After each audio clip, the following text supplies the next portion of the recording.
Boa tarde aí, pessoal. Vamos lá, vamos começar aí mais uma transmissão aí no Periscope. Boa tarde a todos. Meu nome é Rafael Vilches, sou auditor fiscal do município de São Paulo, professor de Direito Tributário, Legislação Tributária Municipal, do site Silvio Sandi e do site Setor EAD. Quem não conhece aí esses sites, eu convido aí a conhecer, a entrar nesses sites especializados na área fiscal. Aqui, então é isso daí, vamos começar. Eu fiquei um tempo sem fazer nenhuma transmissão aí no Periscope, mas vamos voltar aí com força total para ajudar aí principalmente os candidatos para o ISS Cuiabá, Grande César, Reinaldo, vi aí que está presente. Vamos começar aí na tarde de sábado, uma bela oportunidade para a gente estudar aí um tema bem importante, tanto de legislação tributária quanto de direito tributário. Antes de eu começar, convidam aí os seguidores, pessoal, vamos tascar o dedo na telinha aí e vamos fazer esses coraçõezinhos subir. Grande Lucas, boa tarde, vamos lá. Então, vamos fazer subir esses coraçõezinhos. Quem não conhece o aplicativo, é só ficar apertando na tela aí sem parar. Vamos fazer subir esses coraçõezinhos para me dar uma maior visibilidade aí no Periscope. Então, pessoal, o que a gente... exatamente, vamos lá. Já respondi lá, César. Já respondi lá a sua dúvida no Periscope. Vamos lá. Eu tenho um grupo no WhatsApp de discussão aí de legislação tributária para o ISS Cuiabá, e um aluno me propôs um tema para fazer o Periscope. Um dos que já me propuseram é tratar do Simples Nacional, mas com foco no ISS. Então esse é o tema que a gente vai enfrentar hoje. Então a gente vai analisar, vai revisar alguns conceitos específicos de Simples Nacional e como que isso se interrelaciona com a legislação do ISS. Porque o ISS é um imposto que está na sistemática do Simples Nacional. Então eu tenho vários prestadores de serviço que estão aí que estão dentro da sistemática do Simples Nacional e recolhem o ISS dentro do Simples Nacional. Então a gente vai ver essa inter-relação desses dois assuntos importantes, ISS e Simples Nacional. Então, vamos começar dando uma revisada nos aspectos iniciais, sobre Simples Nacional. Eu só peço para vocês, pessoal, não é querer ser chato, não. Deixa as postagens para o final. Eu vou abrir um tempo aí no final da transmissão para vocês postarem as dúvidas. Porque quando vocês postam a mensagem, meio que atrapalha aqui no desenrolar do meu raciocínio. Então, vamos deixar para perguntar no final. Quer fazer alguma observação? Aí vocês deixam para o final. Beleza? Então vamos lá. Então deixa eu só colocar aqui. Então, pessoal, o que a gente vai fazer agora? A gente vai analisar alguns temas, alguns conceitos que são importantes para entender o Simples Nacional. E aí a gente vai e faz a inter-relação com a parte do ISS. Então, o Simples Nacional é um sistema tributário diferenciado e favorecido. Então, as empresas, as pessoas jurídicas, os empresários individuais que estão dentro da sistemática do Simples Nacional, eles estão submetidos a uma carga tributária menor. Só que não são todas as empresas que podem ingressar no Simples Nacional. Não são todas. Qual é o primeiro critério para eu decidir se uma empresa vai ou não poder ingressar no Simples Nacional? O primeiro é um critério quantitativo que tem relação com a receita bruta anual que essa empresa auferiu. Então é aquele critério quantitativo que define dois tipos de empresa, basicamente, a microempresa e a empresa de pequeno porte. A microempresa é aquela que ofere uma receita bruta anual de até 360 mil.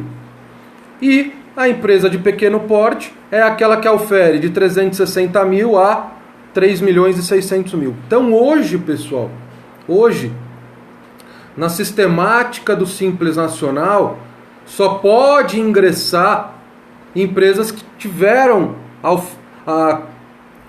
uma receita bruta anual de até 3 milhões e 600 mil no ano anterior.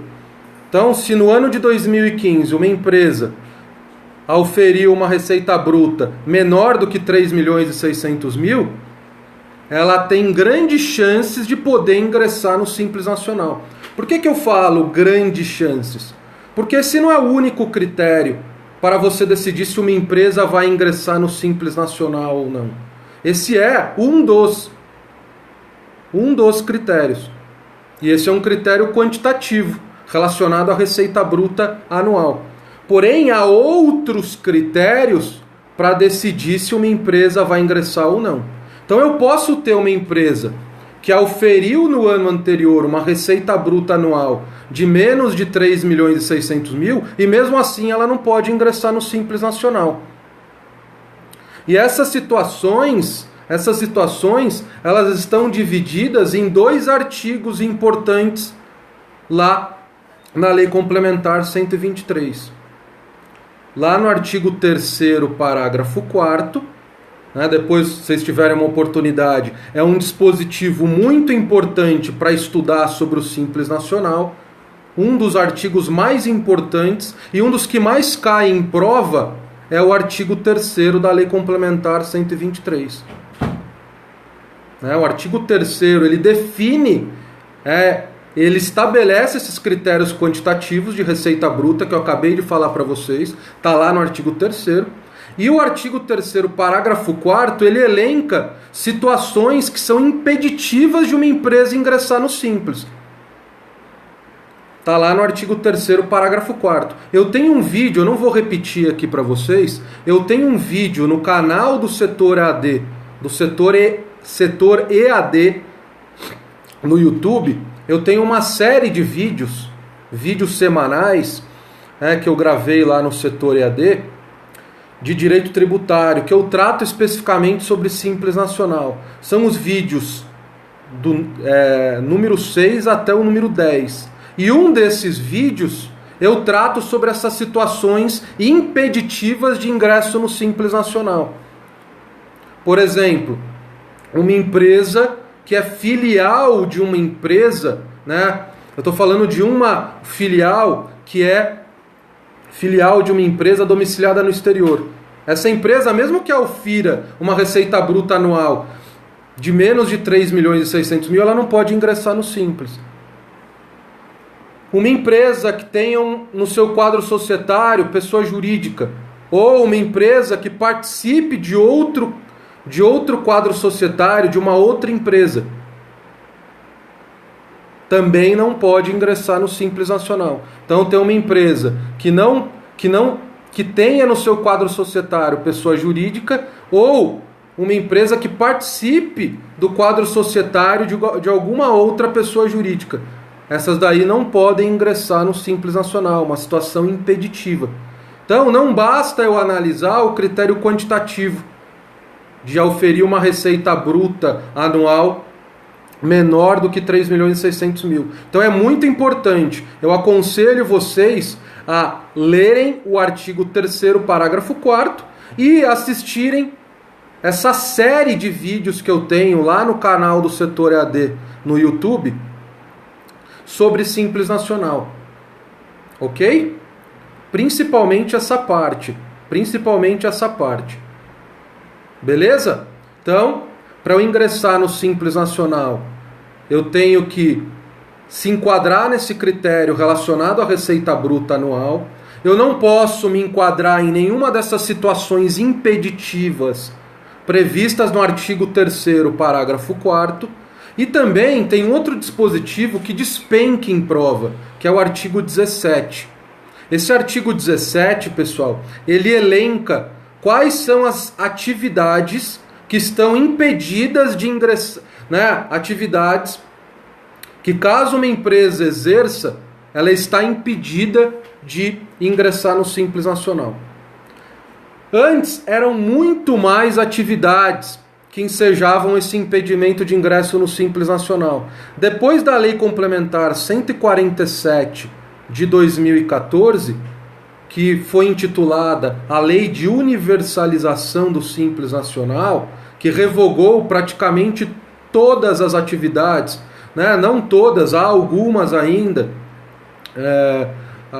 atividades que impedem uma empresa a ingressar no Simples, mas antes eram muito mais. Por exemplo, antes uma empresa de consultoria não poderia ingressar no Simples Nacional. Uma sociedade que exercesse atividade liberal, técnico-científica, não poderia ingressar no Simples. Por exemplo, uma sociedade de advogados, uma sociedade de médicos, uma sociedade de engenheiros não poderia ingressar no Simples. Só que agora já pode. Então, é fundamental vocês saberem as atividades que impedem uma empresa a ingressar no Simples Nacional, que estão lá no artigo 17. O artigo 3º e o artigo 17 é fundamental vocês estudarem. Não há necessidade de vocês lerem de cabo a rabo a lei do Simples Nacional. Por quê? Porque as bancas elas não cobram todos os dispositivos. Os dispositivos que são mais cobrados em prova de concurso são o artigo 3º, o artigo 12, que a gente vai discutir aqui, que trata dos tributos que estão inseridos na sistemática do Simples e os tributos que não estão inseridos. É fundamental vocês saberem isso. Artigo 12. Artigo 12. Cai demais aí na prova de concurso relacionado ao tema Simples Nacional. E outro dispositivo que cai muito é o artigo 14, relacionado à isenção do imposto de renda, quando uma empresa do Simples, ela transfere dividendos, está lá no artigo 14 da Lei Complementar 123. E outro dispositivo que eu acabei de falar para vocês é o artigo 17. Então, esses dispositivos despencam em prova. Então, vocês não precisam ler a Lei Complementar 123 de cabo a rabo. Ela é uma lei extremamente complicada. É uma lei muito difícil de ler. Então, a gente tem que focar o nosso estudo nesses dispositivos. Então, o que eu fiz lá no setor EAD? Eu publiquei, né, faz um tempo já, né, mas foi após a nova lei do Simples Nacional, né, a Lei Complementar 147, e publiquei esses vídeos de forma gratuita para vocês terem uma familiaridade maior em relação a esses assuntos do Simples Nacional. Quais são essas situações impeditivas? Quais são as atividades que impedem uma empresa a ingressar no Simples? E o que a gente vai focar agora? Então essa foi minha primeira dica. Foque nesses dispositivos. E a outra dica é assista uma série aí de 5 vídeos, né? Vídeo 6, 7, 8, 9, 10. Lá, vídeos da semana de direito tributário que eu gravei lá no canal do Setor EAD no YouTube. São totalmente gratuitos, estão disponibilizados lá gratuitamente para quem quiser assistir. Então essa é uma bela ferramenta para vocês estudarem esses principais assuntos da Lei Complementar. Agora, pessoal, que é o foco da nossa aula aqui, o foco da nossa aula é a inter-relação do Simples Nacional com o ISS. Primeiro, o ISS é um imposto que está inserido na sistemática do Simples Nacional. Um prestador de serviço que está recolhendo seus impostos na sistemática do Simples Nacional,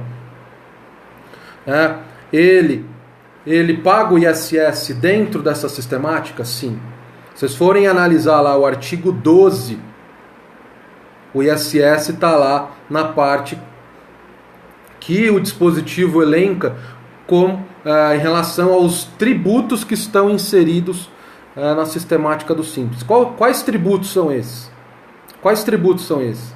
Imposto de renda à pessoa jurídica, contribuição social sobre o lucro líquido, PIS/COFINS, contribuição patronal previdenciária, ISS, IPI e ICMS. Esses são os tributos que, caso uma empresa esteja na sistemática, esteja recolhendo seus tributos na sistemática do Simples, vão pagar. Lógico, ela não vai pagar todos esses tributos, porque uma empresa que está inserida no Simples Nacional é uma prestadora de serviço, ela não vai pagar ICMS e IPI. Ela vai pagar o imposto de renda à pessoa jurídica, vai pagar uma contribuição social sobre o lucro líquido, PIS/COFINS, contribuição patronal e o ISS. Não vai pagar o ICMS e o IPI. O ICMS e o IPI vão ser recolhidos quando uma empresa é comercial ou industrial. No caso de uma empresa que seja prestadora de serviço, ela só vai recolher o ISS. E aqueles outros tributos que são comuns a todas as empresas que estão inseridas no Simples. Que eu acabei de falar para vocês. Imposto de renda à pessoa jurídica, contribuição patronal, previdenciária patronal, PIS/COFINS, contribuição social sobre o lucro líquido, além do ISS. Só que há uma situação, pessoal, em que uma empresa ela paga o ISS fora do Simples Nacional. Aí não está inserida dentro da sistemática do Simples Nacional. São duas situações. O ISS na importação. Lembra que quando eu importo um serviço, há incidência do ISS? É só ir lá, artigo 1º, parágrafo 1º da Lei Complementar 116. Está lá, hipótese de incidência do ISS na importação.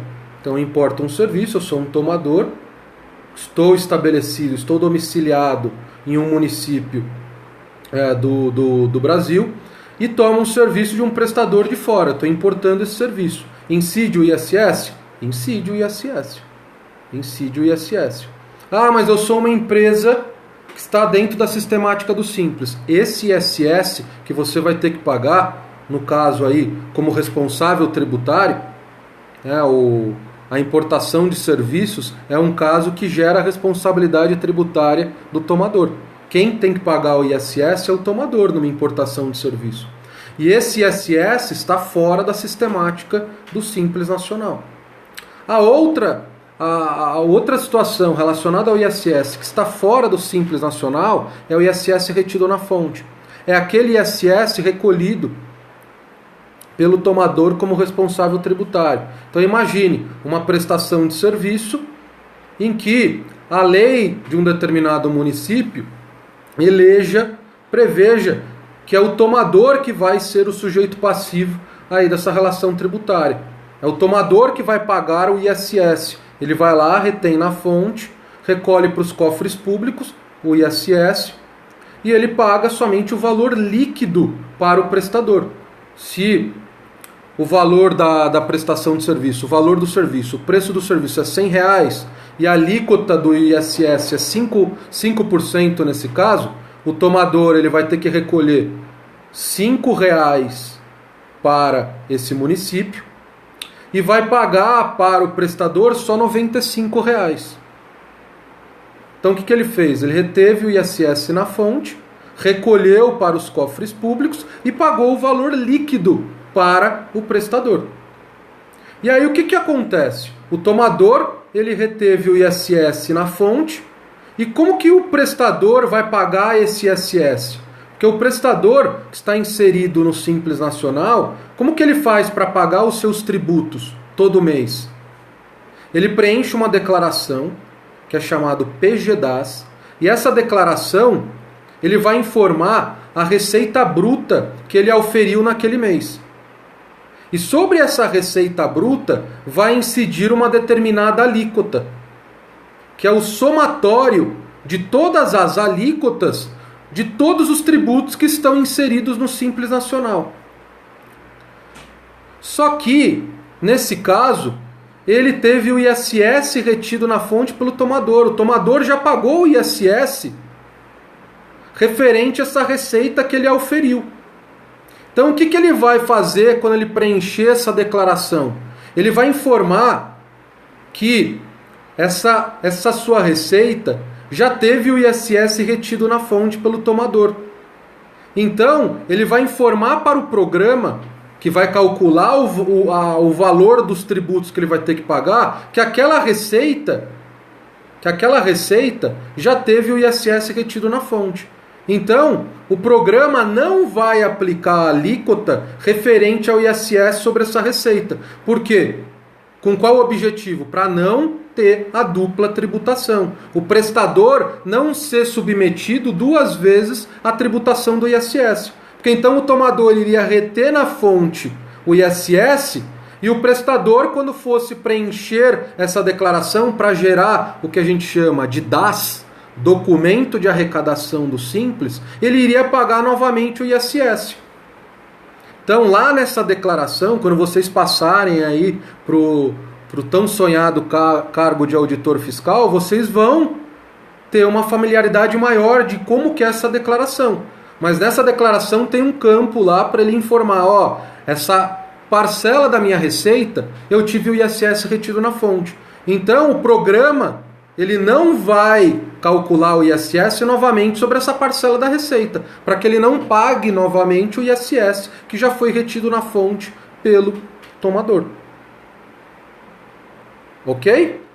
E pessoal, como que é que calcula, só para vocês terem uma ideia, como que calcula os tributos dentro do Simples Nacional? Porque vocês sabem que o Simples Nacional, além de ser um sistema tributário favorecido e diferenciado, ele é um regime único de recolhimento de tributo.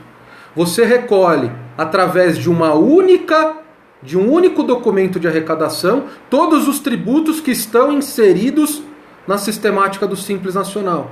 Então, ao invés de você preencher um documento de arrecadação para pagar o imposto de renda à pessoa jurídica, para pagar a contribuição social sobre o lucro líquido, para pagar a PIS/COFINS, para pagar a contribuição previdenciária patronal e para pagar o ISS, não.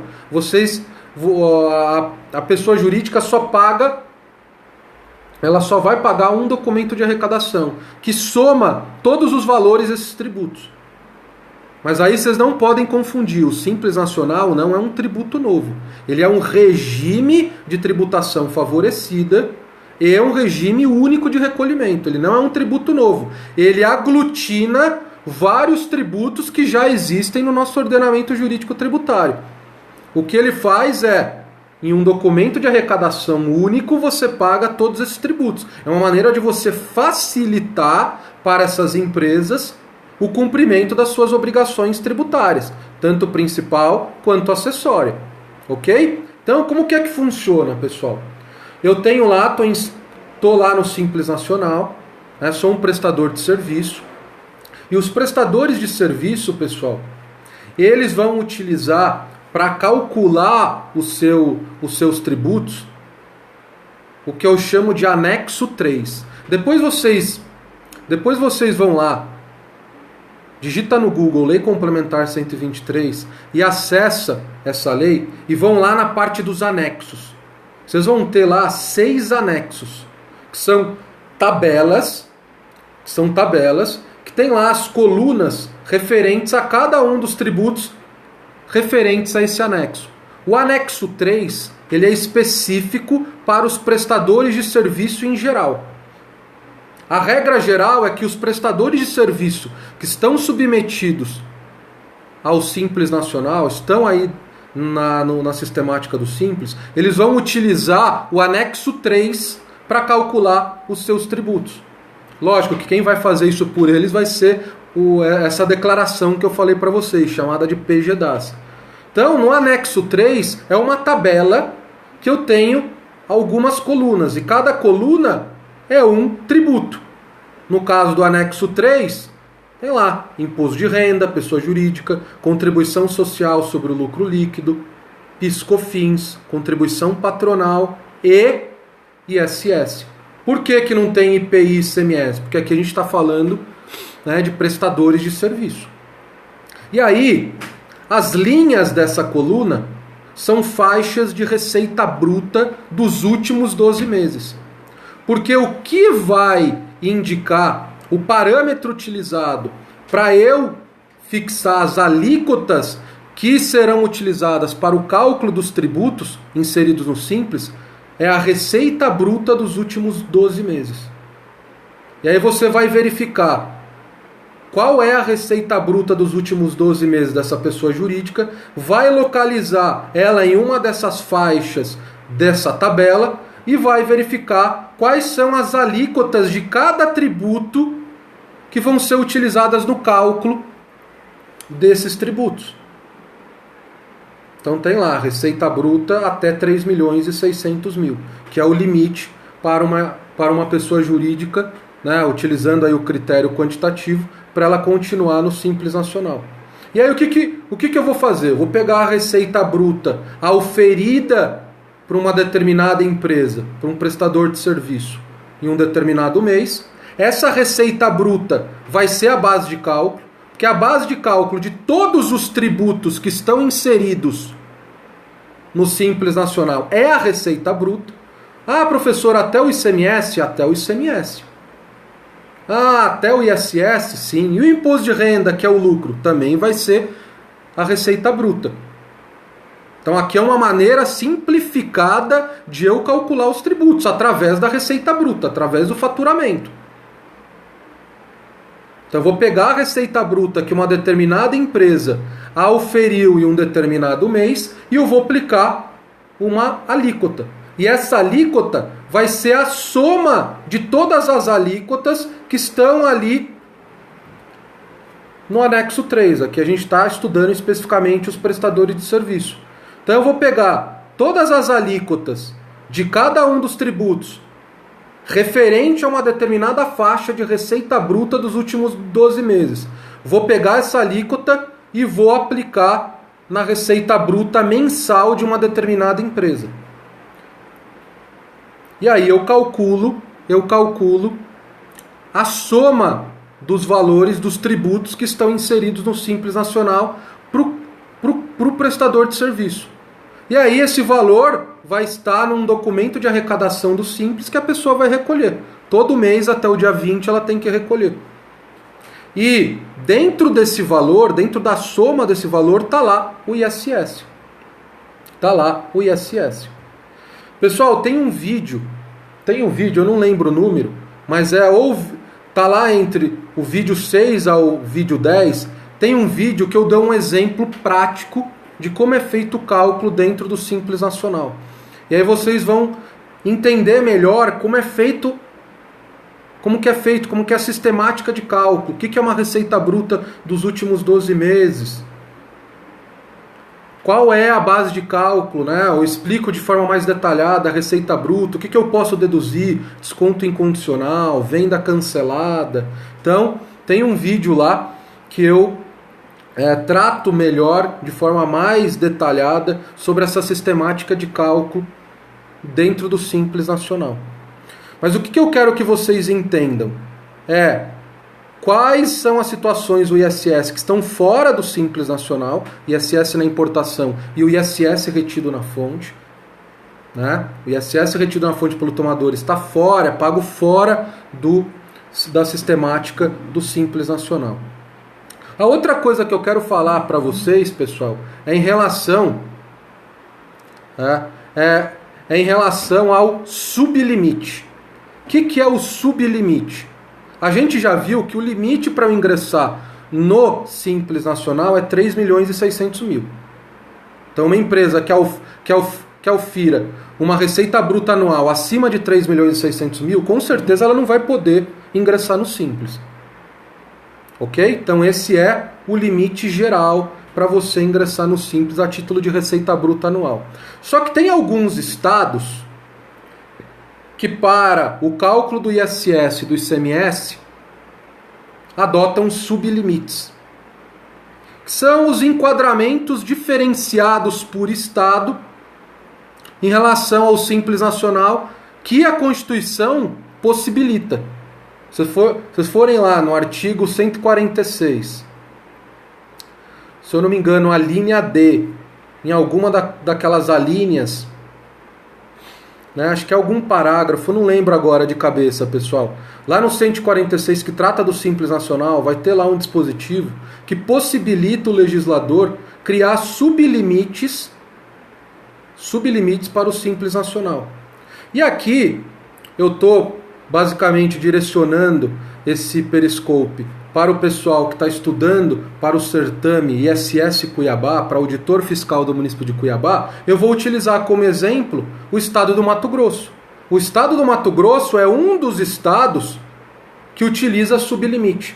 Ele utiliza o sublimite de 2.520.000. E o que significa isso?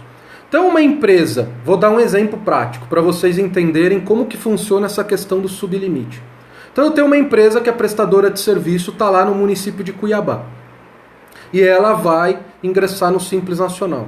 Ela oferiu no ano passado 2.800.000 de receita bruta. Ela pode ingressar no Simples? Pode. Só que, em relação ao recolhimento do ISS, ela vai recolher fora do Simples Nacional. Por quê? Porque a receita bruta que ela oferiu o ano passado está acima do sublimite aí do estado do Mato Grosso. Então ela vai recolher os tributos federais, que é o Imposto de Renda à Pessoa Jurídica, Contribuição Social sobre o Lucro Líquido, PIS/COFINS, Contribuição Previdenciária Patronal, tudo dentro da sistemática do Simples Nacional. Só que o ISS ela vai recolher como se fosse uma empresa normal, que estivesse fora do Simples Nacional.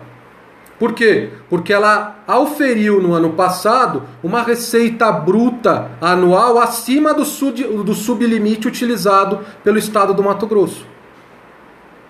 Então, essa vai ser uma empresa que, em relação a alguns tributos, vai recolher dentro do Simples Nacional, porque ela está abaixo da receita bruta anual necessária para você ingressar no Simples Nacional, que é 3.600.000. Mas ela está acima do sublimite utilizado pelo estado do Mato Grosso. Então, uma empresa que, em relação aos tributos federais, ela vai recolher na sistemática do Simples Nacional, e em relação ao ISS, que é um imposto municipal, ela vai recolher fora do Simples Nacional. E já se fosse um prestador de serviço lá do município de Cuiabá, que auferiu uma receita bruta anual no ano de 2015, no valor de R$ 2.300.000, aí essa empresa ela vai pagar todos os tributos dentro da sistemática do Simples. Os tributos federais, porque está abaixo, que ela oferiu uma receita bruta anual abaixo de 3.600.000. E o ISS ela vai recolher também dentro da sistemática do Simples, porque ela oferiu, no ano de 2015, uma receita bruta anual menor do que o sublimite utilizado pelo estado aí do Mato Grosso. Beleza?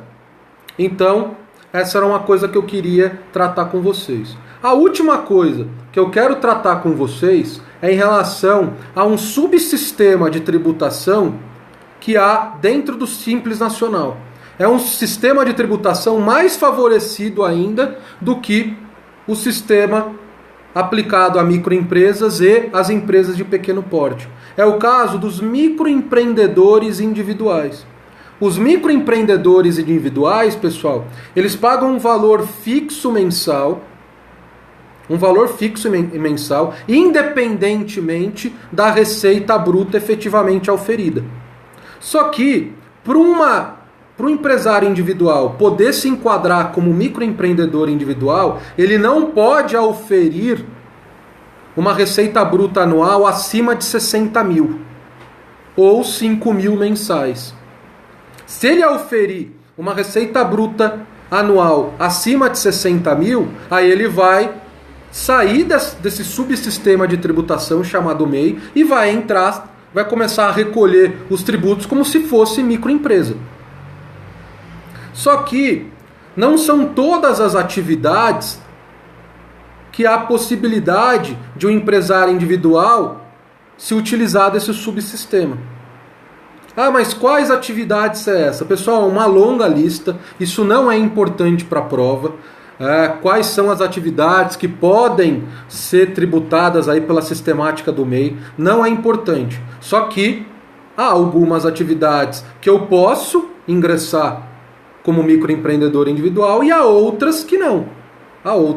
Por exemplo, um eletricista, ele pode ingressar como microempreendedor individual, desde que ele aufira uma receita bruta anual de até 60 mil.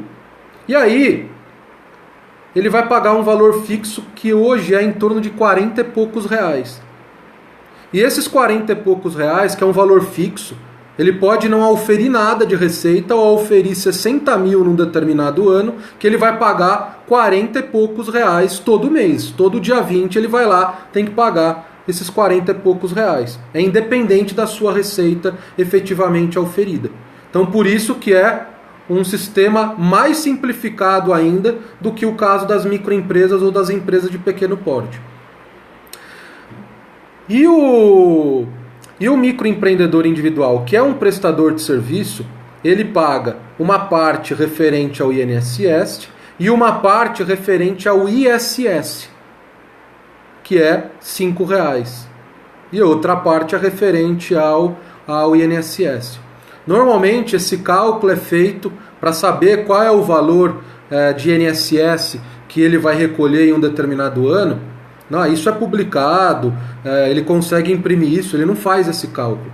Mas esse valor ele tem a origem no seguinte cálculo. Eu pego o salário mínimo vigente em um determinado ano e aplico 5%. Então, o salário mínimo é lá R$ 900, eu aplico uma alíquota de 5% e chego no valor referente ao que o MEI vai ter que pagar ao INSS. E o resto é R$ 5,00 referente ao ISS se ele for um prestador de serviço. Se ele for um MEI, que exerce atividade comercial, ele não vai pagar o ISS, ele vai pagar o ICMS no valor de R$ 1,00.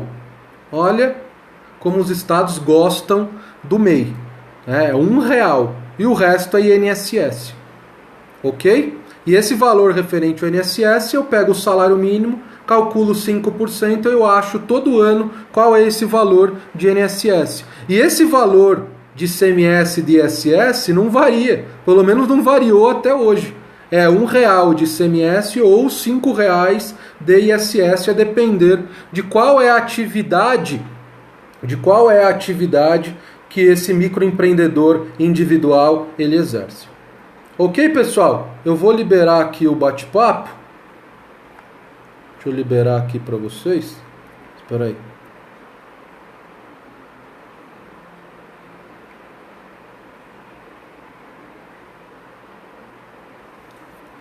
Então, pessoal, qualquer dúvida aí, vocês podem colocar agora. Agora é o espaço, né, o tempo lá que eu falei para vocês postarem as dúvidas.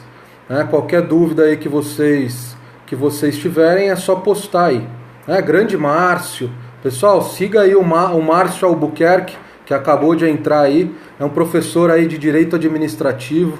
Está começando aí sua jornada como professor, né? Professor de Direito Administrativo. Sigam aí o Márcio Albuquerque, é só clicar aí na mensagem dele e seguir ele. Provavelmente ele vai fazer hoje uma transmissão aí no Periscope sobre algum tema de direito administrativo. Grande Márcio, abração. Pessoal, quais as dúvidas que vocês têm? Professor, você também afirma que o engenheiro e a empresa são solidários no pagamento do ISS. É caso excepcional ao simples? Olha, casos de responsabilidade tributária, o município tem a total liberdade de prever as situações de responsabilidade tributária. Essa responsabilidade solidária entre o engenheiro, responsável técnico da obra, e o prestador, a construtora, é uma responsabilidade solidária caso a construtora ela não pague o ISS. E normalmente uma construtora, quando ela vai prestar um serviço, ela tem o ISS retido na fonte pelo tomador. Então, normalmente, se essa construtora ela prestar um serviço para um tomador e esse tomador é uma pessoa jurídica, ele vai reter o ISS na fonte e esse ISS vai ter sido recolhido fora da sistemática do Simples. E quando essa construtora ela for pagar o seu ISS dentro do Simples, ela não vai pagar, porque já foi pago pelo tomador quando ele reteve o ISS na fonte. E a construtora vai ter que informar isso na hora de ela declarar. Ela vai informar, essa parcela da minha receita teve o ISS retido na fonte pelo tomador. Então aí, na hora do cálculo do valor que essa construtora vai ter que pagar para o Simples Nacional, nem o engenheiro paga no caso dele. Então aí tem que ver, né, o engenheiro ele vai, provavelmente, ele vai ser um funcionário da construtora. Ele vai ser ou você contratou especificamente aquele engenheiro para prestar serviços de fiscalização da obra. Aí nesse caso o engenheiro ele paga, se ele for um profissional autônomo, ele vai pagar o ISS, de forma fixa. E pessoas físicas não podem ingressar no Simples Nacional. O engenheiro ele paga o ISS referente à sua prestação de serviço. Se o tomador não informar, corre o risco. Sim, exata. Não é o tomador que vai informar, é o prestador. O tomador retém. Então deixa eu acabar de explicar do engenheiro, eu falo desse ponto. O engenheiro é uma pessoa física, profissional autônomo. Né? Se você perguntou aí relacionado ao profissional autônomo. O profissional autônomo ele não pode ingressar no Simples Nacional. O Simples Nacional é uma sistemática referente ou a empresário individual, que é equiparado à pessoa jurídica, para fins de tributação, ou uma pessoa jurídica, sociedade simples ou empresária. O profissional autônomo, que é um prestador de serviço pessoa física, ele paga o ISS lá na sua sistemática, fixa, regime fixo de tributação. Ok? Em relação a pagar duas vezes, é assim, o tomador ele vai lá e retém o ISS na fonte nos casos que a legislação prevê. E aí o prestador ele tem que prestar muita atenção na hora de preencher o PGDAS, que ele tem que informar que aquela parcela da receita que foi retida na fonte, ele vai ter que informar na declaração, essa parcela da receita foi retida na fonte pelo tomador. Então o prestador informa isso e na hora, o programa, sabendo dessa informação, ele não vai calcular sobre essa parcela da receita o ISS. Ele vai calcular somente os outros tributos. Mas se ele não informar, ele vai pagar o ISS duas vezes. Ele vai ter o ISS retido na fonte pelo tomador e vai pagar o ISS normalmente aí dentro da sistemática do Simples Nacional. Ok, pessoal? Então é assim que funciona. O prestador, na hora de preencher a declaração, subsistema com relação aos 60 mil. São para todos os estados? Não, aí é para todos os estados. Aí é para todos os estados. Não há aquele sublimite. Não há aquele sublimite que existe para o resto do Simples Nacional. Esse de 60 mil, nesse caso, se a alíquota pela lei municipal for 2%, o prestador do Simples for enquadrado em 5%. Aí, em relação ao ISS, em função de ele ter uma receita bruta dos últimos 12 meses maior, ele vai pagar mais ISS dentro do Simples do que fora do Simples. Deixa eu acabar de explicar aquela outra situação em relação ao MEI. Não há sublimite de MEI. MEI é 60 mil para todos os estados. Então passou 60 mil, está fora do MEI e não há um sublimite para estados aí que são menos desenvolvidos economicamente, não há um sublimite menor do que 60 mil. Só há no caso do Simples Nacional de forma geral, que no estado do Mato Grosso o sublimite é 2.520.000. Mas eu tenho outros estados que o sublimite é ainda menor, por exemplo o estado do Acre, que o sublimite é 1.800.000. Mas o sublimite do MEI não. Não existe sublimite do MEI. É 60 mil anual e acabou. Já no caso da alíquota, se eu tenho uma empresa, um prestador de serviço que está no Simples Nacional e ele está lá nas faixas de receita, nas maiores faixas de receita, em que a alíquota do ISS é 5%, mas o serviço que ele presta naquele município é de 2%, ele vai pagar o ISS sobre a alíquota do Simples Nacional. Mas aí ele está saindo perdendo. Em relação ao ISS, sim, mas em relação aos outros impostos, contribuição previdenciária patronal, imposto de renda, contribuição social sobre o lucro líquido, ele paga muito menos dentro do Simples do que fora. ele pode, analisando isoladamente a questão do ISS, ele pode até estar pagando mais dentro do Simples Nacional. Mas em relação aos outros tributos, com certeza ele vai estar pagando menos. Então, mesmo nessas situações em que ele paga mais ISS dentro do Simples Nacional, as empresas preferem continuar dentro do Simples Nacional. Certo? Mais alguma pergunta? Os artigos da certificate de maior probabilidade para a prova, 3, 12, 14... Perfeito, é isso mesmo, César. Foque nesses artigos. Contribuinte do Simples, quando não houver movimento, não recolhe? Não recolhe. Bela, Cláudio, grande Cláudio. É isso mesmo. O Cláudio falou de uma situação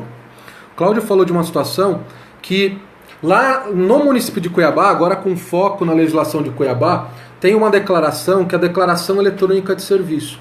E nessa Declaração Eletrônica de Serviço, a empresa do Simples Nacional ou não, ela tem que declarar seu movimento tributável. E declarando seu movimento tributável, né, sua receita bruta de serviço, vai ser gerado um documento de arrecadação, que é chamado de DAN, Documento de Arrecadação Municipal, para ela pagar o ISS. Só que como as empresas do Simples Nacional, elas estão pagando o ISS fora dessa sistemática, ela paga o ISS dentro da sistemática do Simples Nacional, quando ela for preencher essa declaração eletrônica de serviço, ela vai informar sua receita bruta de serviço, mas ela não vai gerar um valor a pagar. Né? Não vai gerar um valor a pagar. E nesse caso, ela não vai ter que recolher a DAN negativa, que é a DAN referente ao recolhimento dos emolumentos. Né? Já no caso de uma empresa que não está no Simples e ela for preencher essa declaração eletrônica de serviço e ela não teve nenhum movimento tributável, ou todo o seu movimento tributável teve o ISS retido na fonte, aí, quando ela não for do Simples, ela vai ter que preencher, ela vai gerar essa DAN negativa para recolher os emolumentos. Na questão, no caso de ser uma empresa do Simples Nacional, ela não precisa. Ok? Teve um que postou uma dúvida aí, não deu tempo para eu ler. Pode postar de novo, que não deu tempo para eu ler. Não deu tempo para eu ler.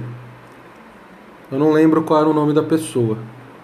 Grande Cláudio, valeu, tamo junto aí.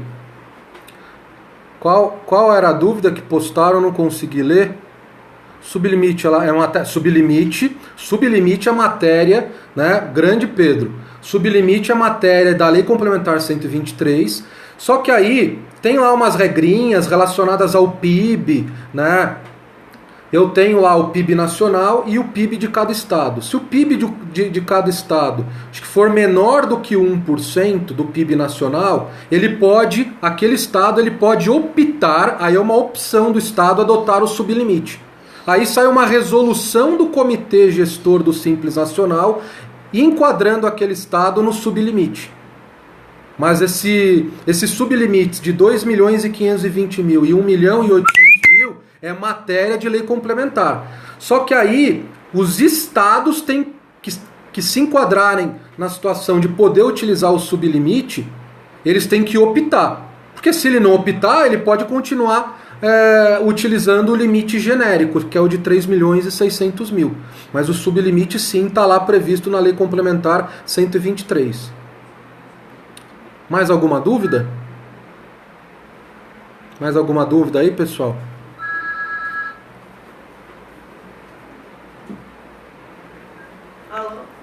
Se não tem dúvidas, né? Foi aí um grande prazer aí fazer essa transmissão para vocês, né? Muito legal a participação de todos, né? Se vocês quiserem que eu aborde algum outro tema de Simples Nacional, que eu sei que os alunos têm muita dificuldade nesse tema, principalmente por ser uma lei árida de ler. De simples não tem nada, né? Famosa essa frase, o Simples Nacional não tem nada de simples. Mas, pessoal, seguem essa minha dica. Assistam meus vídeos, né? Meus 5 vídeos sobre Simples Nacional lá no canal do Setor EAD no YouTube. Leiam esses dispositivos que eu falei para vocês. E aí vocês vão ver que a grande maioria das questões sobre Simples Nacional estão nesses dispositivos. Artigo 3º, artigo 12, artigo 14 e artigo 17. A maioria, a grande maioria, canal setor EAD. Setor EAD. Não é, Pedro, não é um caso de isenção heterônoma. Né? Não é um caso de isenção heterônoma. Por quê? Porque uma empresa que está, por exemplo, no Mato Grosso, que auferiu no ano passado uma receita acima do sublimite, ela vai pagar o ISS fora da sistemática do Simples. Ela vai pagar o ISS, sim. Não é um caso de isenção. Ela vai pagar o ISS, só que fora do Simples. Já os tributos federais, ela vai pagar dentro do Simples. Só para dar um exemplo, para ficar mais claro. Uma empresa que está no município de Cuiabá auferiu ano passado 2.800.000. Ela pode ingressar no Simples. Vamos supor que ela não se enquadre em nenhuma das situações impeditivas para ingressar. Auferiu menos do que 3.600.000, pode ingressar no Simples. Só que o Mato Grosso, o estado do Mato Grosso, ele se enquadra em uma das situações para adotar sublimite, e ele optou em adotar o sublimite de 2.520.000. Então, essa empresa, ela auferiu uma receita, eu já explico qual é a finalidade. Essa empresa, ela auferiu menos que 3.600.000, mas auferiu uma receita acima do sublimite. Então, o que vai acontecer? Em relação aos tributos federais, essa empresa vai pagar o ISS, fora do Simples. Ok? Por quê? Porque ela auferiu uma receita bruta anual acima do sublimite. Já em relação aos tributos federais, ela vai pagar dentro do Simples Nacional. Então é uma empresa que, em relação a uma parte dos tributos, ela vai estar dentro do Simples Nacional, e em relação ao ISS, ela vai pagar fora do Simples Nacional, porque ela auferiu uma receita bruta acima do sublimite. E esse é o mesmo raciocínio, esse é o mesmo raciocínio que tem que ser adotado no caso do ICMS, caso uma empresa exerça atividade comercial. Qual é a finalidade desse sublimite, pessoal? A questão é que a gente vive num país de dimensões continentais, e eu tenho os mais diversos estados com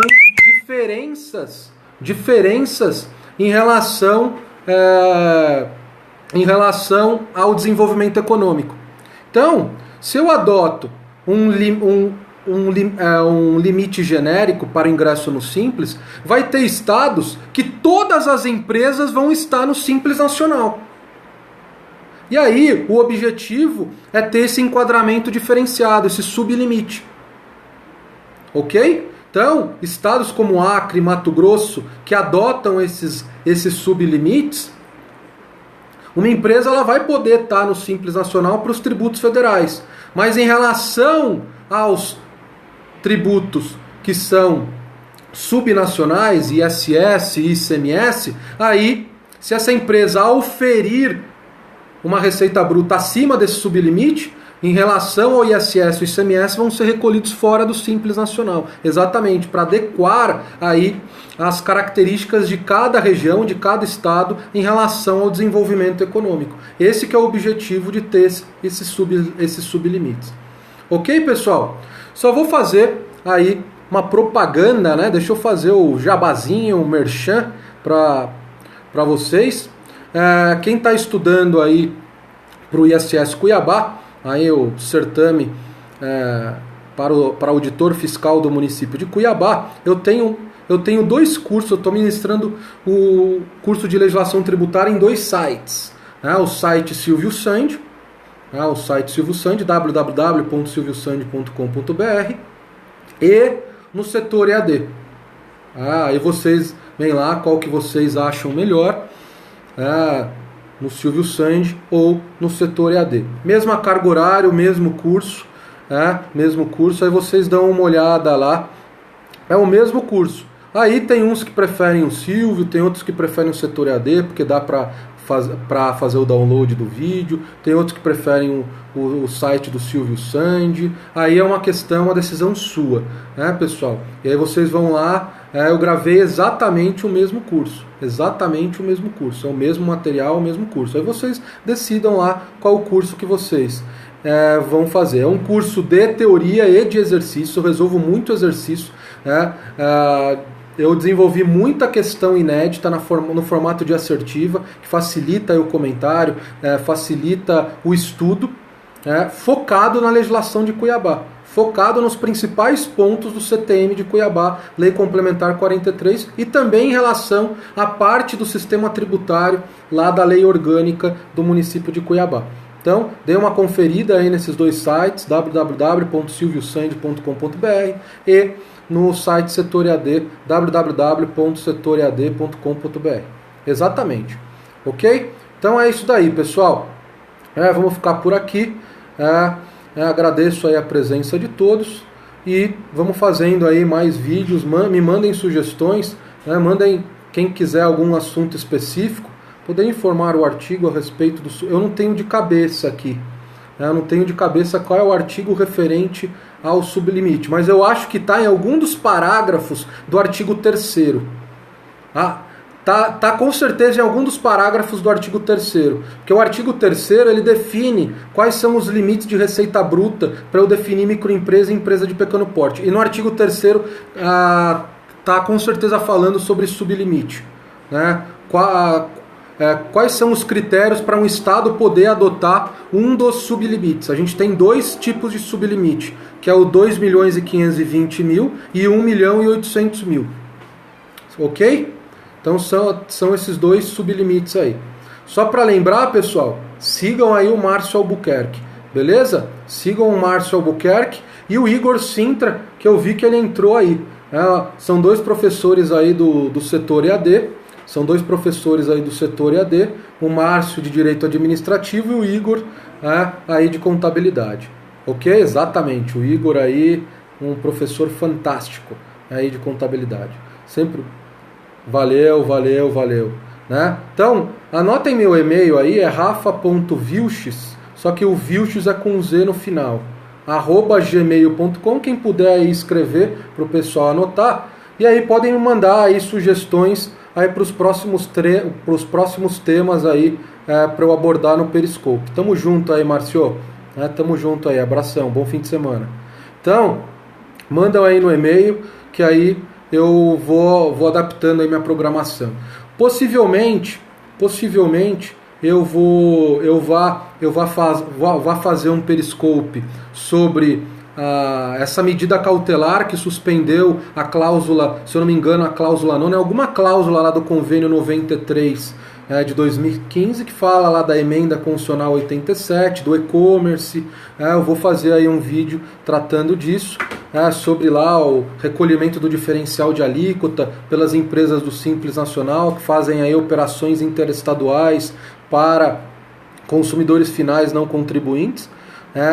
Essa cláusula do convênio que inclui também as empresas do Simples Nacional para recolher esse diferencial de alíquota, uma parte até 2019, uma parte para o estado de origem e outra parte para o estado de destinatário, foi suspenso aí uma decisão monocrática, aí pelo ministro Dias Toffoli.